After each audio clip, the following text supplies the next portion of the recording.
name is Barbara Campbell, and I am Executive Director with the Dalton Foundation. The Dalton Foundation is a faith-based not-for-profit organization that gives out grants to organizations in areas surrounding addiction recovery, international healthcare, and women and children's projects. Today I have with me Evenel Osias, who lives in Pignon, Haiti. A little bit of background of how we got to know and work with him. A lot of the projects that we do internationally involve medical equipment, appropriate medical equipment placement, training, and maintenance. Evenel has an excellent aptitude and background in medical equipment, both repair, but also in the logistics and management behind what it takes to have a medical equipment operation. And we have been really blessed to meet him and start working with him on this project in Haiti. So the first thing, Evenel, I just want to turn it over to you and just have you introduce yourself and share a little bit about the work that you have been doing, that you're doing there in Pignon, and then also as it relates to biomedical as well. Good evening, Barbara. My name is Evenel Osias. As you said, I'm from Haiti. My background is basically in business administration, where I studied in Port-au-Prince, Haiti. And soon in 2014, I became interested in the biomedical equipment technology, and I took a leave of absence from my work at the Hospital Bienfaisance of Pignon, Haiti, to go to the United States and get a certification as a BMET, which is biomedical equipment technician. In one of the college in Texas, which is a College of Biomedical Equipment of Technology, called CBET. And I've been working for Hospital Bienfaisance for the past 13 years as the manager of site. I was kind of oversee all the projects that they have, all the medical supplies and inventory of all the medical supplies and stuff like that.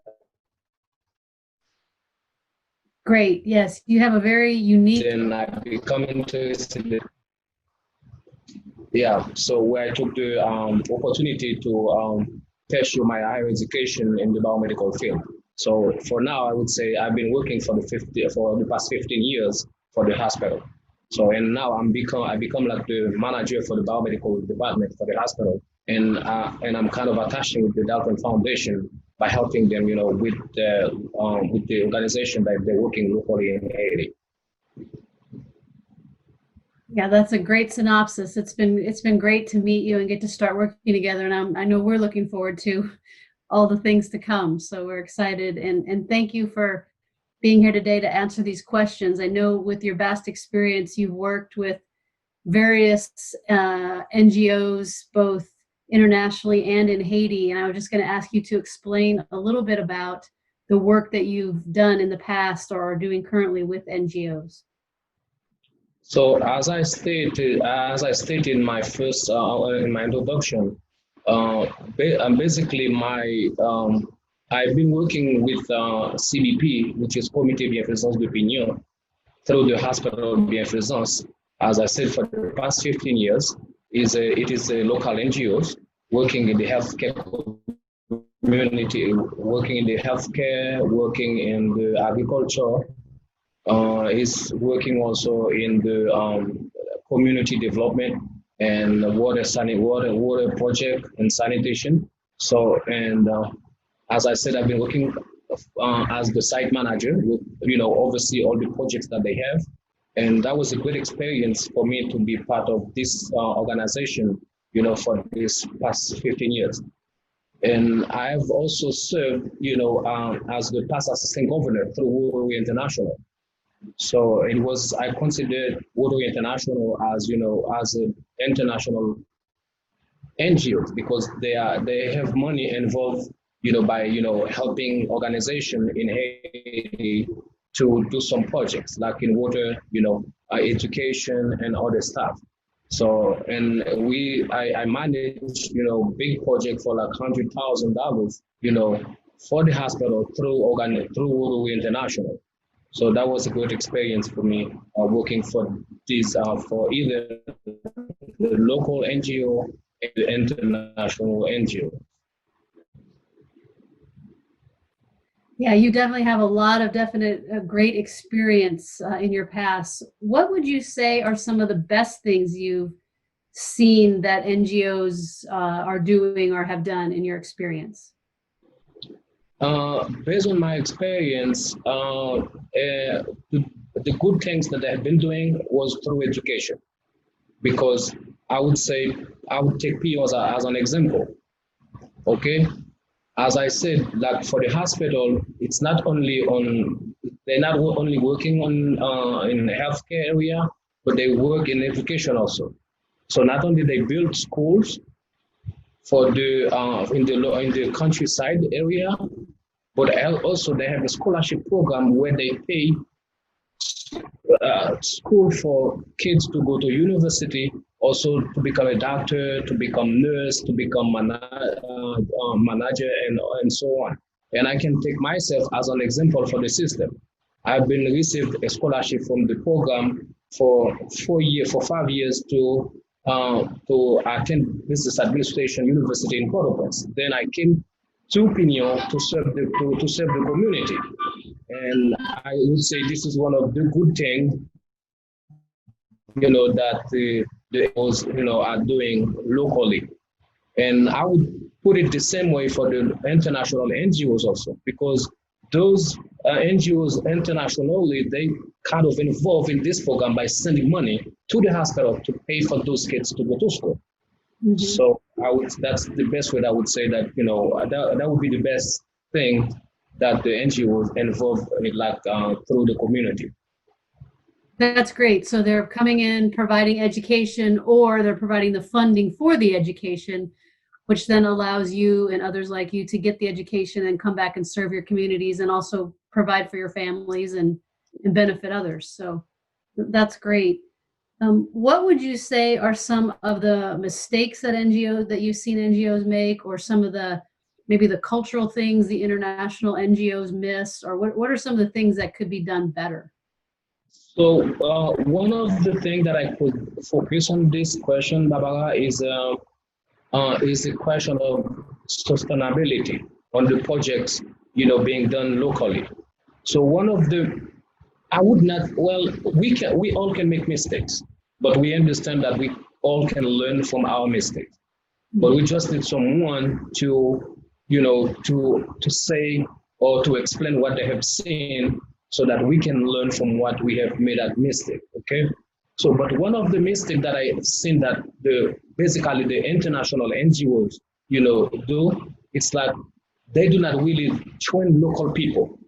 So they would rather, come and invest the money, do their own thing, and then go. So whenever they go, so nothing going on the side. So this is one of the mistakes that, I've seen international NGOs do on site. So they come to do a project, they do not train local people. So when they leave, so the project is down. So, yeah. and I would recommend that the best way to do it is to come, you come in to implement a project, you train local people. So when you're gone, so the project can be sustainable. So that's one of the area that I can see weakness, for the international NGOs. So, yeah, and that ties into education, right? Well, like you said too, you have to train and educate so that when you're not there, it can go on. And when I think of COVID that we're in the midst of right now too, where people can't travel, it's really, really important to have left behind a sustainable project, because you can't go anyway, even if you wanted to right now, right? So right. And that is, and to be honest with you, Barbara, this is basically the international side of the question. But I'm taking the opportunity also to talk about the national side of these things also, because sure. I've not been working with many NGOs in Haiti beside of CBP, but we are doing a good job here. But I have heard some of other organizations locally. So whenever they receive support from all international organizations, they kind of voice all the money. So, or sometimes the money doesn't go where they're supposed to go. That is one of the issues. So they sometimes they want all the money, like in administration staff, instead of spend the money where it's supposed to go. And I think this is one of the things that they need to be focused on. Whenever you have money coming through, and this part of money was set aside for this thing, you should do the thing. You have received money to buy medical equipment, then you spend the money on buying medical equipment. You have received the money to buy medication, then you spend the money on medication. Not spending the money buying car, not spending the money, for per diem, not spending the money to, for administration. Then, because when some of the local NGOs, they take the time, they take the opportunity, they take advantage of the international side, to spend money on per diem, on an administration, on salaries and stuff like that, instead of spending the money on exactly the need where they have to go. So that's the national side of the question. Yeah, so having some financial accountability on the national NGO side is an area that may need some improvement. Right. Yeah. Right. So my last question is then kind of a tie-in question of how, in a dream world or in an ideal world, how would you see the international NGOs partnering with the local NGOs to create really impactful and sustainable and meaningful programs, and for the international NGOs to do it in the most respectful and appropriate way? Like, what would your advice be for that? First of all, Barbara, since we have two parties doing something, we should have what we call an agreement. And this should go through an MOU, which is a memo of understanding. So in short, we come up to the conclusion of what I have to do and what you have to do. So once we come up with the conclusion of what you're supposed to do and what is my role in this MOU, so we should be doing great. So but the thing is that, again, I would reinforce the education side of the thing. So once we come up to an agreement, so we need to put education first on that thing. That would be my answer to that question. So it might be short, but this is basically what I would say about it. No, I think that's great. And I think your answers were, well, one, they're very interesting. I'm sitting here taking notes, even though I don't really need to, but I'm finding myself taking notes. So I think that's wonderful. And we thank you so much for your time together. I think it's really important to have these little conversations to just help us understand how we can do better. I think sometimes we start to go, and there might be the right heart behind it, but we don't always do everything in the most appropriate way.